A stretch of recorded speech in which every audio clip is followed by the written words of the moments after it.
اسلام آباد میں سجی موسیقی کی حسین شام، ملک کے مشہور قوال آصف علی سنتو نے قوالیوں کے سر بکھیرے تو سننے والے سر دھنتے رہ گئے۔ یتیم بچوں کی فلاح و بہبود اور تشدد کے خلاف آواز اٹھانے والی فلاحی تنظیم کی جانب سے بچوں کی فلاح کے لیے اس حسین شام کا انعقاد کیا گیا، جس میں شہریوں کی بڑی تعداد نے شرکت کی۔ یہ ہمارے لیے بڑی خوشی کی بات ہے کہ اسلام آباد کی کمیونٹی نے ہمیں آج بہت زیادہ سپورٹ کیا،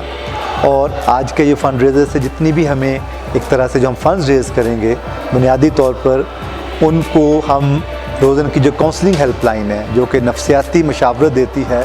اس کے لیے استعمال کریں گے۔ آصف علی سنتو اور بلوچ فنکاروں کی پرفارمنس نے شائقین پر سحر طاری کر دیا۔ نجی ہوٹل میں فلاحی تنظیم روزن کی جانب سے موسیقی کی شام سجائی گئی، جس میں ملک کے مشہور قوال نے آواز کا ایسا جادو جگایا کہ سننے والے سروں کی شام میں ڈوبتے چلے گئے۔